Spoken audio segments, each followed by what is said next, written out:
Olá, meus amigos, estamos de volta aqui ao nosso projeto Raciocínio de Prova, tá? Trabalhando a partir de agora, então, as questões da banca FGV, beleza? A gente vai entender aqui, como eu falei anteriormente, na nossa aula de alinhamento de raciocínio aqui, que a banca FGV, ela cobre em primeiro plano os textos, tá? Isso aqui já vai ficar evidente aqui com uma questão que eu separei, que foi aplicada na última prova do ano de 2022 para o concurso do Tribunal de Contas da União, tá? Concurso altíssimo nível. Vem comigo aqui na tela, vamos entender aqui como é que essa marvada da FGV, ela cobra essa parte aí de textos em suas provas, tá? Então, olha só, ela me deu um texto aqui. Primeiro procedimento, gente, para a gente analisar questões da banca FGV. Ó, você vai ao comando primeiro do texto, sempre, sempre. Antes de sair lendo o texto, vamos ver o que o comando está pedindo, tá? Então, ó, vamos aqui ao comando. Ele me diz o seguinte, ó, esse texto foi didaticamente estruturado. A única afirmativa abaixo inadequada, pessoal, banca FGV é banca de comando, tá? Então, a gente tem que prestar muita atenção aos comandos da banca FGV, tá? Pegou palavras assim, ó, já destaca, ó. Ela quer a inadequada em relação à estrutura, ou seja, ela quer que você marque o item aqui, ó, errado. Beleza? Errado em qual sentido? Errado em termos de estar inadequada à estrutura da redação, tá? Da redação não, do texto aqui. Beleza? Então ela vai te pedir, ela vai querer que a gente faça uma análise do texto, que a gente entenda a estrutura do texto, beleza? Para a gente apontar dentre as alternativas aqui, aquela que não está adequada com a estrutura do texto que ela mostrou acima. Beleza? Aí, ó, a gente tem que saber analisar textos para a gente acertar questões da banca FGV. Vem comigo aqui na tela, olha só. Então, ó, li o comando, agora a gente vai ao texto. Só para a gente entender aqui, ó. Legal. Aí, ó, a primeira coisa que eu preciso que você saiba quando a gente vai analisar texto para a gente entender qual é a estrutura. Isso aqui, meu povo, é um conhecimento que inclusive a gente leva lá para a nossa produção textual, né? Então aqui, ó, o que que eu tenho? Eu tenho aqui, ó, todo um fragmento, entre aspas, que é um texto, tá? Que nesse caso aqui, ó, como é que ele está estruturado? Ó, vamos pegar a estrutura geral do texto. Aqui eu tenho uma introdução, é aquele conhecimento lá de estrutura de textos que a gente estuda em aulas de redação, tá? Aqui eu tenho meu primeiro parágrafo de desenvolvimento, vamos chamar de D1. Aqui eu tenho o meu D2, meu desenvolvimento 2.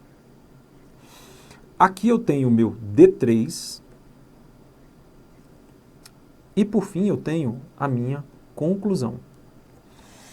Primeira coisa que eu quero que você perceba aqui, ó, a organização coesiva desses parágrafos aqui, ó. Estamos, então, conhecendo a estrutura do texto. A banca quer que a gente analise a estrutura do texto, ó. No parágrafo de desenvolvimento 1, como é que a banca fez a passagem aqui, ó, de um parágrafo para o outro? Ela utilizou um elemento de coesão aqui, que é um operador lógico, tá? Mesma coisa aqui, ó, do parágrafo D1 para o D2. Vamos colocar assim para ficar mais organizado. Espera aí rapidinho. Não ficar tão poluída aí a sua visão da coisa. Ela fez a passagem do primeiro parágrafo para o segundo com o operador lógico, primeiramente. Do D1 para o D2, ela utilizou um posteriormente. E do D2 para o D3, para o último parágrafo de desenvolvimento, ela utilizou um por fim aqui. Tá? Então ela utilizou elementos de coesão para fazer a passagem de um parágrafo para o outro dentro dessa estrutura textual aqui. Perfeito? Aí outra coisa que a gente vai ter que notar aqui, que um texto ele vai ser estruturado, né, com base em critérios de coesão, tá? E o texto ele deve apresentar uma unidade semântica, significa que o texto ele deve tratar de um tema específico. Tranquilo? A banca ela não nos deu um título aqui para a gente entender qual que é o tema que ela está explorando. A outra forma que eu vou ter que saber para analisar textos desse tipo aqui, de forma a extrair o tema, é eu perceber aqui quais são as palavras que se repetem mais ao longo do texto. E aí ela vai utilizar como estratégia de progressividade textual, ela ou vai repetir palavras, e a gente vai ter que estar atento quais são as palavras que estão sendo mais repetidas ou as ideias que estão sendo mais repetidas. E para ela dar uma progressividade textual, ela pode também utilizar ali palavras sinônimas, ou seja, palavras que fazem parte das mesmas famílias ou dos mesmos grupos semânticos. Tudo bem? Vem comigo aqui na tela, olha só. Aqui, ó, pegando ali a introdução. Você tem que entender que todo e qualquer parágrafo aí do seu texto, eu vou marcar nessa cor aqui, tá? Nessa cor laranja. Todo e qualquer parágrafo do seu texto, ele vai trazer uma palavra principal, uma palavra ou uma expressão-chave. E essa palavra ou expressão-chave, ela vai condensar, vamos dizer assim, ela vai concentrar a ideia central de cada um dos parágrafos. A nossa missão é aprender a achar essa palavra, né, que traduz, né, a informação principal de cada parágrafo, para a gente depois observar qual que é a coesão, qual que é a conexão ou a ligação semântica que existe entre cada uma das palavras-chave de cada um dos parágrafos aqui do nosso texto. Então, ó, ele me diz o seguinte, ó, certas espécies animais e vegetais desaparecem cada vez mais rapidamente, o que tornou grave a situação. Então, ó, vou ler o primeiro e o segundo aqui, ó. Primeiramente, várias espécies foram extintas. Ó, eu já percebo aqui o seguinte, ó, ela está falando aqui, ó, que várias espécies foram extintas. Ali em cima ele está falando que espécies desapareceram. Está dentro da mesma ideia, por causa da caça, por causa da caça, vamos lá, ele fala assim, ó, certas espécies animais e vegetais desaparecem cada vez mais rapidamente, o que tornou grave a situação. Aí ele diz assim, lá no D1, ó, primeiramente, várias espécies foram extintas por causa da caça. Assim, no século XVII, uma espécie de mamíferos era extinta, olha só, foram extintas, e eram extintas a cada 5 anos. Beleza. Aí D2, posteriormente no século XX, a população mundial aumentou de tal modo que, para encontrar novas terras, homens invadiram os espaços selvagens. Foram derrubadas imensas florestas e assim numerosos animais desapareceram. Olha só, desapareceram também está dentro dessa ideia de extinção e repetiu inclusive o verbo lá do parágrafo de introdução, em função da destruição de seus habitats. Beleza. Também a poluição e a instalação de linhas elétricas mataram, ou então, ó, matar está dentro dessa linha semântica de desaparecer, está dentro dessa linha semântica de ser extinto. Tudo bem? D3 fala assim, ó, por fim, uma nova caça intensiva destinada ao comércio suprimiu certas espécies. Gente, suprimir é a mesma coisa de matar, é a mesma coisa de fazer com que as espécies desapareçam, tá? Aí ele segue aqui dizendo o seguinte, ó, como a dos rinocerontes, cujos chifres eram empregados na fabricação de afrodisíacos. Aí o último parágrafo, ó, o homem sabe hoje que a vida sobre a Terra é uma vasta cadeia em que cada ser vivo é um elo. Quando uma espécie desaparece, opa, marca aqui, ó, outros animais e outras plantas passam a ficar ameaçadas. Então, ó, essa ideia de ficar ameaçado tá mais ou menos dentro do campo semântico aqui de desaparecer, de ser extintos, né? Beleza? Então, ó, qual que é a brincadeira aqui, ó? Eu vou ter que enxergar que esse texto aqui ele está tratando de uma ideia que se repete em todos os parágrafos aqui do meu texto, né? Então ele sai aqui, ó, existe uma conexão entre essa ideia de desaparecer e a ideia de ser extinto. Aqui, ó, do parágrafo de desenvolvimento 1 para o D2, ele repete aqui, ó, né, a palavra que traduz a ideia principal do parágrafo de introdução. Aqui, ó, para o D3, eu conecto isso aqui à palavra suprimir, beleza? E lá no último parágrafo, ele repete aqui de novo, ó. Então, o que que eu tenho aqui, ó? Eu consigo enxergar a espinha dorsal desse texto, tá? De forma a perceber qual é a organização em termos de coesão e qual que é a espinha dorsal em termos de coerência desse texto, tá? Então a gente percebe um texto que começa falando do desaparecimento de certas espécies e ele continua falando sobre isso. Então aqui, ó, eu tenho um texto que ele é coerente, porque ele fala de desaparecer e ele continua repetindo essa ideia, ó. Vou chamar de desaparecer de X aqui, ó. Poderia chamar de qualquer coisa, poderia chamar de A, B, C, qualquer coisa, ó. Então ele está falando de X aqui na introdução, continua falando de X aqui, ó, no desenvolvimento, continua falando de X ao longo de todo o texto. Quando eu tenho um texto que se mantém fiel à ideia central do texto, ao tema do texto aqui, eu digo que esse texto ele é coerente. Beleza? Eu digo que esse texto aqui ele possui unidade semântica. Beleza? Legal. Então, olha só, nós estamos aqui analisando o texto. Isso aqui, gente, é um treino, é um raciocínio para você levar para outras questões dessa natureza aqui. Perfeito? Tá? Então, ó, nós já percebemos aqui a estrutura geral do texto em termos de coesão, né? Então, a gente viu que ele organizou introdução, 3 parágrafos de desenvolvimento e 1 de conclusão. Utilizou ali elementos de coesão nos parágrafos de desenvolvimento desse texto, tá? Nós já percebemos que é um texto coerente porque ele fala da ideia do desaparecimento de certas espécies animais e vegetais, né? E do ponto de vista de, digamos assim, de estratégia argumentativa, ele faz isso aqui, ó. Aqui ele está me falando o seguinte, ó. Primeiro, ele está me afirmando, ele tem uma tese aqui, ó. Vamos colocar em outra cor. Aqui na introdução, vou colocar assim, ó. A introdução aqui, ó. Ela me traz uma tese.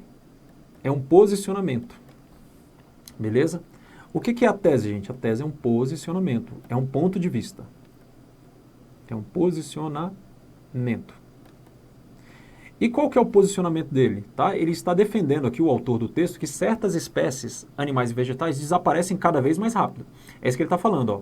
Aqui eu tenho, ó, tudo isso aqui é a informação que traduz o posicionamento dele. Então ele está afirmando alguma coisa. Tá? Beleza, isso aqui está na introdução. No D1, qual que é a estratégia argumentativa que ele está utilizando aqui? Ó? No D1, ele está utilizando a estratégia argumentativa de citar a causa desse desaparecimento. Então, ele está te apresentando aqui, ó, a causa 1. A causa 1 é o quê? A caça. Beleza? No D2, ele está te apresentando aqui, ó, do ponto de vista argumentativo, ele está te apresentando aqui, ó, a outra causa. Qual é essa outra causa aqui, ó? É o aumento da população mundial, é uma outra causa, tá? É uma causa que levou o quê, gente? O aumento da população levou o homem a invadir os habitats selvagens, é ou não é? Então aqui, ó, ele está me trazendo uma ideia de causa barra consequência. Cadê a consequência aqui, ó, nesse parágrafo D2? Consequência, vamos colocar aqui tudo bonitinho. Aqui eu tenho a causa. Então, a população aumentou, os homens invadiram espaços selvagens. E qual foi a consequência disso? Ó, tá aqui, ó, consequência. Numerosos animais desapareceram em função da destruição de seus habitats. Isso aqui é a ideia de consequência. Beleza? Então, essa foi a estratégia argumentativa. E eu digo mais, para ele transitar, vamos pegar um marca-texto aqui, só para não ficar muito zoado, né? Então, ó, para ele transitar aqui, ó, primeiro ele se posicionou lá na introdução. Depois, no parágrafo de desenvolvimento 1, ele me elencou uma causa. Só que essa causa aqui, ela está situada em um marco temporal, que é aqui, ó, no século XVII. Então, é uma causa no marco temporal. O D2, ele fala da causa 2 aqui, né? Ele me dá uma ideia de causa e consequência, mas ele evolui nesse marco temporal aqui, ó. Primeiro ele está falando do século XVII, agora ele está falando no século XIX. Isso aqui, meu povo, do ponto de vista de análise textual, isso aqui confirma, corrobora, tá? E me diz o porquê que ele utilizou esse elemento de coesão aqui, ó, posteriormente. Por que ele utilizou posteriormente? Porque ele está me dando uma ideia aqui, ó, de progressividade temporal, ó. Ele está me dando uma ideia de progressividade, vamos colocar assim, ó, temporal. Como assim? Ele tá me citando aqui, ó, uma abordagem histórica no que diz respeito às causas. Tudo bem? Então perceba que ele vai brincando com essa linha temporal aqui, ó, desse texto, até chegar ao dia de hoje. Beleza? Tá? Legal. Aí do ponto de vista argumentativo, só para a gente fechar aqui a nossa ideia, aqui no D3, o que ele trouxe do ponto de vista argumentativo? Né? Ele está falando ainda de causas ainda aqui, ó. Só que agora ele vai citar uma última causa, por isso que ele está utilizando o por fim. Tá? E que última causa é essa aqui, ó? Ele está falando de uma nova, né, de uma nova modalidade de caça, que é o quê? Que é a fabricação de afrodisíacos. Isso aqui é a nova caça, tá? É o novo tipo de caça, que é uma das causas. Isso aqui é a causa 3. Então ele está me elencando a causa 3. Beleza? Então o que ele fez aqui, ó, do ponto de vista argumentativo? Ele me fez ele colocou o ponto de vista dele aqui. Aí, para confirmar o ponto de vista dele, ele utilizou argumentos calcados em causas. Então ele me falou a causa 1, ele me falou aqui, ó, causa e consequência, né? Poderia chamar aqui de causa 2, e aqui, ó, causa 3. Para ele trabalhar esse eixo argumentativo dele aqui, ele me deu uma perspectiva temporal, né? Então ele saiu lá do século XVII até chegar aos dias atuais. Tudo bem? Perceberam aqui essa forma de analisar texto? Isso aqui é interessante para você conseguir acertar mais questões de interpretação de textos, tá? Inclusive, outras questões ali que a gente vai precisar olhar para o texto de uma forma mais técnica para a gente responder as questões da banca FGV. Isso aqui não é fácil, requer treino, mas aqui eu já te passo um primeiro caminho aí para você se desenvolver ao longo dos nossos encontros aqui. Tudo bem? Beleza? Volta para cá então. Agora vamos à questão. Aí na questão ele me diz o seguinte, ó. Esse texto foi didaticamente estruturado. A única alternativa inadequada em relação à sua estruturação é... Aí ele fala assim, ó, a conclusão do texto é constituída a partir de um rápido resumo das ideias anteriormente expressas. Tá? Banca FGV, meu povo, a gente tem que sair lendo tudo, aí a gente depois julga, tá? As alternativas aqui de forma que a gente escolha a mais adequada. Várias vezes você vai se deparar entre duas possíveis alternativas e aí a gente tem que escolher a mais adequada ao comando da questão. E muitas vezes você vai se deparar com dois itens corretos, mas a gente vai pegar ali de fato, o item mais adequado. Prova de múltipla escolha não é igual prova do CESP lá, tá? Prova de certo ou errado. Lá a gente analisa para a gente achar o erro. Aqui a gente analisa para a gente achar o que é mais adequado e muitas vezes o que é mais adequado é aquilo que é menos errado, por incrível que pareça. Tá bom? Então olha só. Então ele está me falando aqui, ó, que o texto, né, a conclusão do texto,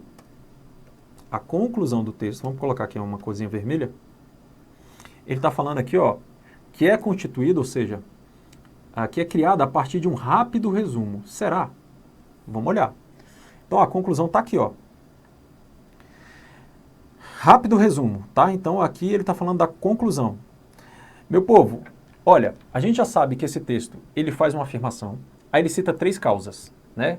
Causa 1, a caça. Causa 2, né? Causa e consequência, né? O aumento da população. Causa 3, um novo tipo de caça, que é o que, gente? É retirar os chifres lá dos rinocerontes e fabricar afrodisíacos a partir desses chifres aí. Então ele me elencou 3 causas. Aqui, na conclusão, eu tenho que olhar para a conclusão e ele tem que estar resumindo essas 3 causas. Se não tiver, a alternativa A já é o nosso gabarito, já está inadequada. Olha só. Então vamos ler só a conclusão. Ele fala assim, ó, o homem sabe hoje que a vida sobre a Terra é uma vasta cadeia em que cada ser vivo é um elo. Quando uma espécie desaparece, outros animais e outras plantas passam a ficar ameaçadas. Gente, eu não vi ele falando em causa aqui, ó. Ele não falou em causa. Ele não falou em causa aqui. O que ele está fazendo nesse caso aqui, ó, é uma reflexão. Né? Porque, olha só, ele vem citando ali, ó, no primeiro parágrafo, ele coloca a tese dele, que as espécies animais e vegetais estão desaparecendo cada vez mais rapidamente. Aí ele cita, para sustentar a tese dele, 3 argumentos, causa 1, causa 2 e causa 3. E no final o que ele faz? Ele expande, ele reflete, né, essa abordagem histórica das causas do desaparecimento de espécies animais e vegetais, tá? E ele traz isso para uma consciência maior, mais expandida, né, no sentido de que hoje o homem provocou o desaparecimento de várias espécies ao longo dessa abordagem temporal que ele fez, desde o século XVII, e hoje a gente tem uma consciência mais, digamos assim, mais amadurecida acerca disso, né? De que cada animal que desaparece faz parte de um elo, tá? Em que, quando um desaparece, outros ficam ameaçados de extinção. Então essa é a reflexão dele. Não há resumo algum aqui, meu povo. O que eu faço? Marca esse gabarito aqui? Não, eu deixo esse gabarito em stand-by e vou analisar os outros, tá? B. Provavelmente o gabarito da nossa questão é a alternativa A, mas eu preciso confirmar pela análise dos outros itens que, de fato, o gabarito da nossa questão é a alternativa A, tá? Prova da FGV, você não marca o gabarito de cara e vai ver e vai para as outras questões não, a gente tem que analisar tudo. Por isso que é uma prova muito cansativa, é uma prova que vai te demandar muito tempo, muita leitura, e você tem que estar acostumado com esse tipo de questão de prova, tá? Tem que treinar bastante.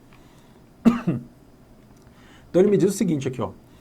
B, o último período, né, o último parágrafo do texto se liga estruturalmente ao primeiro, ampliando-o. Ele está falando que amplia a conclusão, o último parágrafo é a conclusão. Então ele está falando de novo aqui da conclusão. Ela está falando que a conclusão amplia o primeiro parágrafo, ou seja, a introdução, tematicamente. Foi o que a gente acabou de falar, né? Então, ó, voltando lá. Opa, voltando lá. O que eu tenho aqui, ó? Primeiro ele fez a tese dele. E aqui, o que ele tem da tese? Ele tem a reflexão. Primeiro, ele começa a falar lá que certas espécies animais e vegetais desaparecem cada vez mais rápido, ou seja, cada vez mais rapidamente. Beleza. E aqui no final, o que ele faz? Olha, de fato, ó, a partir daquela informação lá, ele fala que hoje, tá, o homem sabe que a vida sobre a Terra é uma vasta cadeia em que cada ser vivo é um elo, né? Então, se ele está falando isso aqui, na verdade, o que ele está fazendo? Ele continua falando de desaparecimento de espécies animais e vegetais? Sim, mas agora ele está colocando o enfoque dessa informação do último parágrafo aqui na consciência do homem do dia, né, dos dias de hoje, do homem moderno. Antigamente a gente simplesmente desmatava, né? A gente observa o fenômeno do desaparecimento de espécies animais e vegetais e hoje, né, a gente, por conta desse histórico, tá? Pelo que está escrito aqui no texto, a gente desenvolveu a consciência de que há uma cadeia, né? De que a vida é um elo, em que cada espécie, né? Aliás, quando uma espécie desaparece, outros animais e outras plantas passam a ficar ameaçadas. Progressivamente, a vida humana se empobrece. Então aqui, na verdade, eu tenho sim uma ampliação, tá, temática das informações do parágrafo de introdução. Isso aqui está certo e não é o nosso gabarito, né? O comando da questão, que é o item inadequado. C. A tese do texto foi devidamente comprovada pelos argumentos expressos nos vários parágrafos. Sim, gente. Aqui ele colocou a tese e aqui ele colocou argumento 1 no parágrafo de desenvolvimento 1, argumento 2, argumento 3, e a gente já sabe que são 3 causas. Então, comprovou? Comprovou. Tá certinho, tá? Está adequado, não é o nosso gabarito. D. Os argumentos empregados na defesa da tese do texto foram dispostos em organização cronologicamente progressiva. Com certeza isso aqui está certo, gente. Voltando ao texto, ó, primeiro ele fala do século XVII, depois ele vem para o século XX e depois ele chega até os dias atuais. Então aqui há uma ordem cronológica progressiva, ou seja, crescente, né, do período mais antigo até os dias atuais. Tá? E por fim, a alternativa é aqui, ó, cada um dos parágrafos que servem de argumento é introduzido por um marcador discursivo. De fato, aqui ele está falando de coesão. Ele está falando que cada parágrafo é introduzido, cada parágrafo de argumento, ou seja, ele está falando aqui, ó, dos parágrafos de desenvolvimento. Então aqui ele está falando do D1, D2 e D3. Beleza? Está falando que cada um deles é introduzido por um marcador discursivo. E de fato, é mesmo, ó, foi o que eu coloquei na cor verde aqui, ó. Isso aqui, gente, primeiramente é um marcador discursivo, a gente chama isso aqui de operador lógico discursivo. Posteriormente, também, tá? E por fim, também é um elemento de coesão que faz a passagem aqui do parágrafo D2 para o D3. Então, os parágrafos de argumentação, tudo isso aqui, gente, os parágrafos de desenvolvimento é a parte do seu texto em que você vai colocar a argumentação. Tranquilo? De fato, os parágrafos de desenvolvimento, eles são iniciados, introduzidos por um marcador discursivo, que é o que fala a questão. Isso aqui está certo, não é o gabarito da nossa questão, ele quer o inadequado, alternativa A. Tá? É o item que a gente marca aqui como gabarito dessa questão que caiu na última prova do TCU. Tá? Então perceba como a banca cobra o teu conhecimento de estrutura textual nas provas dela. Tá? FGV, gente, é uma banca bastante desafiadora e esse conhecimento aqui você leva inclusive para a sua prática de produção textual. Beleza? Tranquilo? Então é isso, pessoal. Ficamos por aqui e a gente se encontra nas próximas questões. Valeu, um abraço.